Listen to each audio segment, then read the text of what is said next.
The day my SAT score comes in, I automatically call out to the living room, "Mom, Dad, I got 1,570. I can go to college in Brookmere with Paige and Julia now."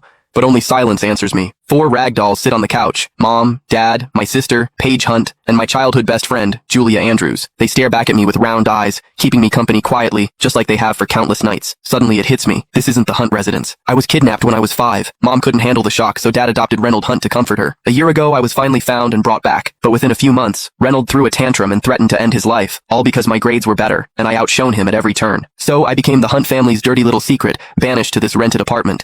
The first night I moved in, a drunk neighbor pounded on the wrong door. Terrified under my blanket, I called Mom, Dad, Paige, and Julia, but every call went straight to a cold dial tone. Right before dawn, Mom finally texted, "Stop calling. Even seeing your number makes Reynold upset." After that, I made 4 dolls in their likeness. They ate with me and slept by my side. They listened to every milestone I achieved and every heartbreak I had no one else to tell.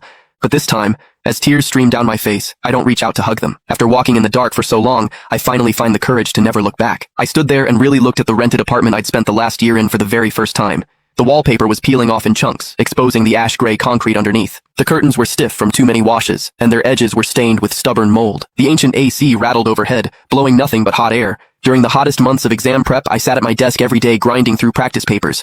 By the time I finished a single test, I'd be drenched in enough sweat to wash myself twice. But my family wasn't poor. Mom, Dad, my sister, Paige Hunt, and my adopted brother, Reynold Hunt, lived in a 3,000 square meter luxury apartment right downtown. Reynold had his own study, piano room, and gaming room. Even his collection of sneakers and figurines had its own dedicated display room. Yet, when they kicked me out, Mom just frowned and said, "It's only for a year. There's no need to rent a fancy place. Once the SAT is over, we'll bring you home." But it had been over 2 weeks since the SAT ended, and the results were released that day. But not a single soul had mentioned letting me come back. I looked down, about to pack away my 4 rag dolls, when my phone buzzed with a text from Mom. "Ollie, come home later. We need to talk about your college applications." I stared blankly at the words, "come home." My heart, which had already sunk to the bottom, foolishly stirred again. Maybe they did remember me after all. I rushed downstairs, anxious that the bus would take too long. I splurged on a cab for the first time. When I pushed the front door open, the living room was bursting with life. Mom, Dad, Paige, and my childhood best friend Julia Andrews were all there. They were crowding around Reynold, who sat in the middle behind 4 beautifully wrapped gifts. Mom stroked his hair and said gently, "Well done, Reynold. You scored over 1,300. You can go to college in Brookmere now." Paige chimed in, smiling. "Of course he's going to Crawford University. I tutored him in math myself. I spent a whole year stressing over him. It wouldn't make sense if he didn't go to the same school as me." Julia frowned. "No way. I was the one who got his literature scores up. He should go to Beaumont University." They bickered back and forth like they were fighting over a priceless treasure. Meanwhile, I stood by the entryway, looking exactly like a thief who had broken into someone else's house. After a long while, Mom finally noticed me, and the smile faded from her face. "Oh,